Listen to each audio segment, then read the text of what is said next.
Talk about someone who's trying to avert from the gaze of others. Yes. There's one famous guy. But guess what, man? It just shows you. Sometimes you don't know.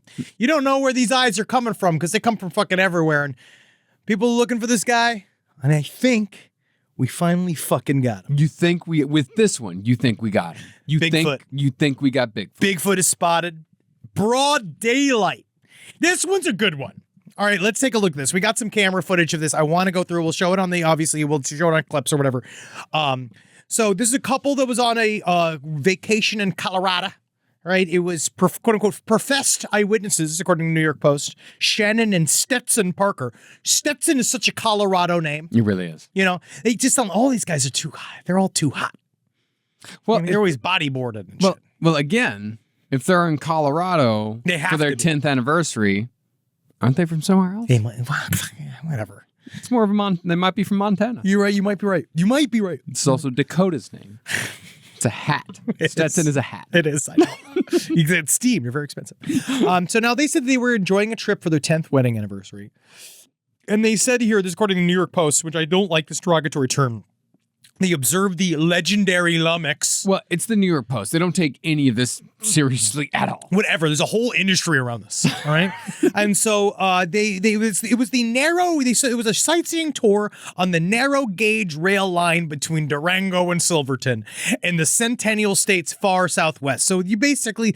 Man, you went on your anniversary and you went on a train tour? You never been on these train rides? They're fantastic. I mean, we used to go to New Mexico all the time when I was a kid. Is it fun? It was so much fun because I'm down. Honestly, I did not know. I was just mostly just being like, you just went to go look at a train? No, you ride on the train and you get to, and they give you like kind of a tour. They tell you like what happened where, and you get to go see the mountains. You get to see all kinds of really cool shit. I love it. You know what? Take it back. I take it back. It actually sounds really nice. Yeah. And I'll do it. There's coal everywhere.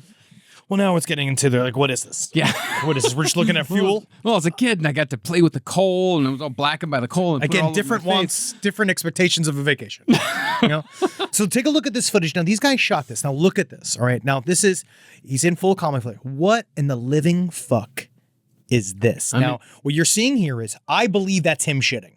You think so? Well, so you see here a very large creature, very similar to the Patterson Gimlet footage. Again, very tall. No way is it a guy in a suit. No, well, the thing is, okay. Musculature.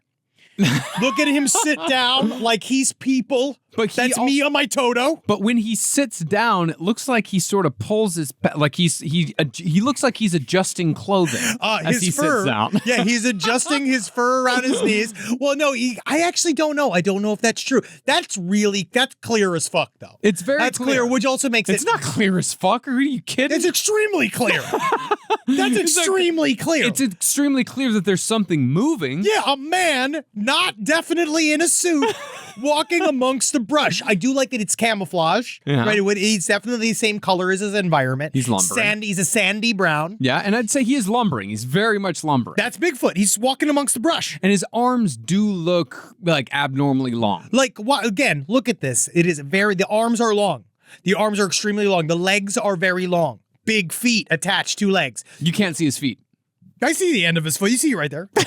It's kind of, it goes up at the top, right? I'm thinking like it might, kind of looks like slacks, but he reaches behind him too. Is it checking for his wallet? I know. That's what I was about to say. You don't think Bigfoot doesn't need to fucking American Express? Like, you don't think he doesn't need his membership cards or his punch clubs for when he goes down to the coffee shop? Look at I love this sit.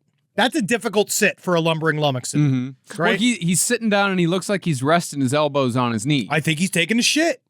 But it looks like his butt's fully on the ground, and it doesn't look like he's squatting. It looks like he's sitting. He could pitch forward. I kind of see a pitch forward where he could be shitting. I don't know. This could be it. The only thing I'm mad about then is that you didn't go and get this fucking scat. But they're on a train. There's no way that they can. Now I'm back to anti-train tour, because I would have been like, stop the train! You wouldn't have yelled, stop the train, if you saw Bigfoot right next to the train. And that's the other thing, too, is that you're also, like, you are presupposing many things here. You're assuming a lot of things I'm here. allowed to. This ain't court. This ain't cryptid court. So you don't think, because that's the thing, you are presupposing that Bigfoot squats when he shits, and then Bigfoot doesn't shit while he walks. I definitely think he squats when he shits, because he's way more close to a primate primate than he would be anything else.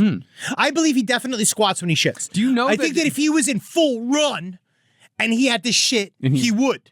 Right? Because they say that in marathons, right? You're supposed to just go. Yeah. Right? You're supposed to just go. And also, they do say that in a flight or fight response, quite often animals do defecate. Oh, yeah. You know, and when they move. Do. And birds do. Birds shit. That's a part of the reason why birds shit on you when they fly off, is that they have engaged the use of their wing muscles.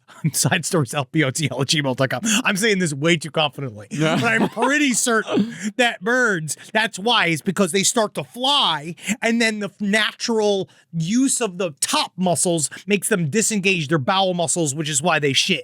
I always thought that animals shat in a flight response to, like, distract the predator. It's just natural. I think it's because you're trying to literally lose whatever weight you got. And that you're just... Here you go. Do birds sometimes intentionally poop on people? Yes, a defense mechanism. This is Quora. This is Quora. This ain't real. They can't. No, we can't, because Quora is not real. Also regurgitate semi-digested food, which is pretty nasty. Quora is just full of never listen to Quora. Never listen to Quora. Never do it. It's not real. It's not real. Because then also, as soon as you look up one, it's all the rest of it's being like, how do I tell my son to come back? You know, like each story in Quora is worse and worse and worse. Being like, does my dog have AIDS? Can I give my dog AIDS? Very scary. You can, because guess what? You can. Intravenous drug use. When you are, because you know how many times Winnie really struggles with tying off her little arm when she gets her hit, right? Yeah, because again, she's just looking to relax, right? She's just saying, being like, I need something to fucking cut the edge off me. She's just such a fucking pussy about doing it herself. So I gotta drop the lead. You gotta drop the lead in, yeah. But that's after you've already dropped. Do you drop it in first, or do you do the dog? I don't get high on my own supply. It's for the dog. I'm fucking clean and sober. Good. From heroin. All right, let's get into one more story. Like we got a lot of stories here, but there's a couple of these here that are pretty fucking good.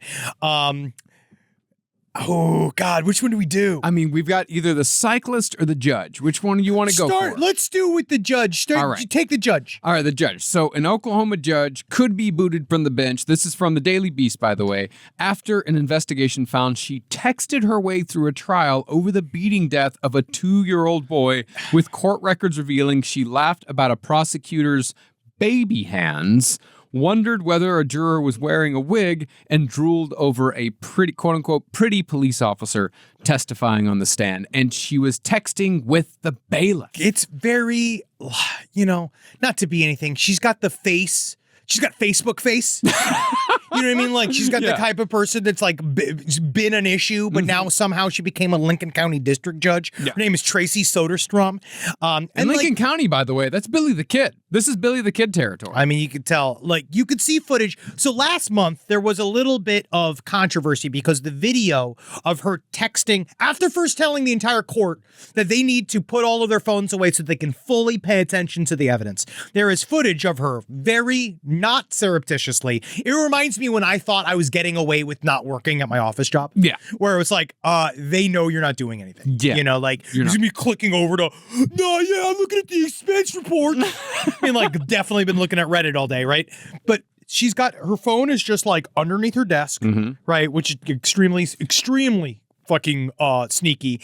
And there's an overhead camera that's just showing her do it, where she's just click, click, click, click, click. She's just typing along to the bailiff, who is also answering her back in a mean girl fashion. Yo, very much so. During a very sad trial. Yes, it's about a man who beat a 2-year-old to death, and this woman is texting the bailiff about how, like, oh, this guy's definitely innocent. On the district attorney Adam Painter, Soderstrom observed that he was, quote unquote, sweating through his coat and asked, why does he have baby hands? They're so weird looking, which is just ridiculous. 500 texts between these two people. They apparently, they won't repeat it. The bailiff made a crass and demeaning reference to the genitals of 2 male prosecutors.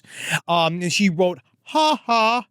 And then this is where it gets really into. And a laughing face emoji. Don't worry. Don't forget about the laughing face emoji. And also, this is where it really gets into why this is a problem, right? Because then you can ask, so how is this a crime, as we do here on Side Stories?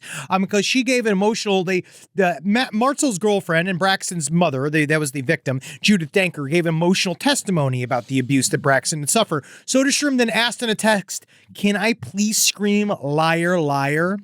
Which is just, it's just hard because they're not supposed to make judgments in that way so obviously. No, they're not. They're supposed to assume that the person is innocent until proven guilty. Isn't a judge in many ways supposed to be impartial? In many ways, in every way. In every way, a judge is supposed to be impartial.